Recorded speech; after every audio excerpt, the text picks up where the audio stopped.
악지 중에 악지란 말이다. 풍수사 상덕은 문제의 묘지를 보고 악지 중에 악지라고 했습니다. 동시에 이곳이 백두대간의 혈자리, 즉 우리나라의 허리라고도 합니다. 이 두 가지 이야기를 종합해보면 백두대간의 혈자리가 묘로 쓰기는 적당하지 않은, 즉 명당은 아니라는 말인데, 그렇다면 이 백두대간의 혈자리가 좋지 않은 기운을 가지고 있는 악지라는 것인가라는 의구심이 들었습니다. 풍수지리에서는 사람이 살기 좋고 시신을 매장하기 좋은 땅을 명당이라고 하고 산맥의 생기가 모이는 부분이라고 합니다. 풍수지리학 용어로는 용진처, 이름의 뜻에서 알 수 있듯 용의 흐름이 끝나는 지점이라는 이 명당은 영화에서 나온 것처럼 산맥의 중간 또 산의 정상에 위치해 있는 게 아니라 산맥의 끄트머리에 위치해 있다고 합니다. 다음 개념은 사람이 살기에 어렵고 또 시신을 매장하기에도 그 기운이 험한 곳, 바로 상덕이 말한 악지, 일명 괄용처라는 개념이 있는데, 이 괄용처는 용이 힘차게 움직이는 부분이라는 뜻으로 그만큼 기가 강하게 움직이는 지형이라는 것을 뜻합니다. 위치는 쉽게 말해 산봉우리가 이어져 있는 산맥이 괄용처이고, 이 산맥의 능선을 측면에서 보면 용의 등 같아 보이기 때문에 이런 이름을 갖게 됩니다. 영화에서 묘사한 문제의 묘의 위치를 보게 되면 해당 묘자리는 산 정상에 있고 범의 허리라고 표현이 되는 산맥 중간에 위치해 있다는 점을 봤을 때, 산꼭대기묘 보신 적 있어요? 드물지요. 또 내가 명당만 다녀서 이런 묘자리는 처음 본다라는 상덕의 대사를 봤을 때 해당 묘는 괄용처에 자리 잡았음을 알 수 있습니다. 특히 괄용처는 절향화, 3대가 가기 전에 그 대가 모두 끊긴다라는 자리여서 영화 파묘에서도 이 절향화라는 개념을 참고한 것으로 보이고, 영화에서도 친일파 묘 주인, 그러니까 박근영의 아들과 며느리가 죽고 손자인 의뢰인 박사장과 그의 형도 사망, 박사장의 아들인 갓 태어난 아기까지 죽음의 문턱에서 왔다 갔다 했지만 박근영의 관을 화장하고 나서 화에서 벗어나게 됩니다. 이렇게 명당과 악지가 결국은 산맥으로 연결이 되어 있기 때문에 영화에서 악지라고 표현이 되는 기운이 강하게 흐르고 있는 이 괄용처가 흐름이 끊기게 되면 그 아래에 위치해 있는 명당 용진처에도 좋은 기운이 모이지 못한다고 합니다. 마치 강의 큰 물줄기가 약해지게 되면 작은 물줄기도 흐름을 멈추게 되는 것처럼요. 종합을 해보면 이 백두대간의 혈자리는 기운이 강하게 힘차게 흘러야 좋은 것이고, 다만 우리 인간의 입장에서는 그런 기운을 감당할 수 없기에 살기엔 좋지 않은 터다라고 말할 수 있습니다. 고압 송전탑은 강하고 막힘이 없는 전류가 흘러야 좋지만 우리가 쓰는 전기는 220V, 낮은 전압인 것처럼요. 이렇게 기운이 날카롭고 강하다는 악지, 즉 괄용처는 언뜻 봐서는 명당자리 같아 보이는 케이스들이 심심치 않다라고 합니다. 그래서 같은 터를 보고도 어떤 이는 명당이라는 견해를 갖기도 하고 또 어떤 풍수사는 좋지 않은 터라는 견해를 갖기도 합니다. 영화에서도 상덕은 문제의 묘지를 보고 악지 중에서도 악지라고 하고, 영근은 용이 뻗어나가는 괜찮은 터다라고 평가를 하는 모습을 보여주기도 하는데, 실제로 이런 식으로 의견이 갈리는 아주 대표적인 터가 바로 조선의 마지막 왕, 고종과 순종의 능, 홍릉과 유릉입니다. 일부 풍수사분들의 의견을 그대로 전해드리면, 고종의 능은 언뜻 보면 청룡 백호가 감싸주는 모양이나 그 기운이 모이지 않고 그대로 빠져나가는 지형이고, 특히 순종의 유릉은 땅속에 지맥이 머무르지 않고 그대로 지나가는, 지금까지 설명드린 괄용처에 가깝다는 의견입니다.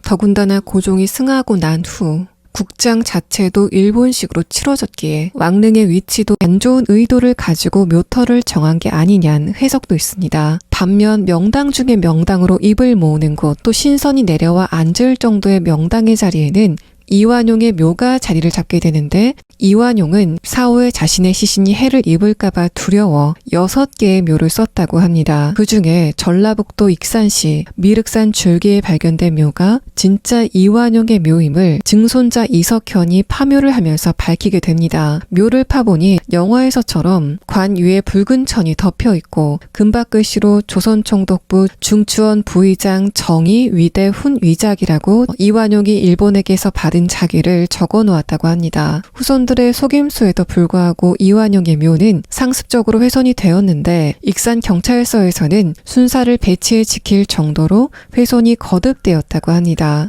사람들은 이를 보고 이완용은 죽어서도 일본 순사의 보호를 받는다 라면서 비웃었고, 해방 후에 일본이 물러나게 되자 사람들이 오고 가다가 그냥 밟고 지나가는 혐오를 겪게 됩니다. 이런 식으로 관리가 불가능해지자 1979년 이완용의 증손자 이석형이 파묘를 하고 유고를 화장하였습니다. 또 영화 파묘에서는 의뢰인 박 사장이 한국에서 파묘를 할 때 미국에 있던 친일파 박근영의 아들이 휠체어에 앉은 채로 죽게 되고, 또 그 며느리가 죽기 전에 기묘한 춤을 추다가 죽는데, 이 부분도 이완용이 생전에 자신의 며느리와 간통을 저질렀다는 소문을 참고한 것으로 보입니다.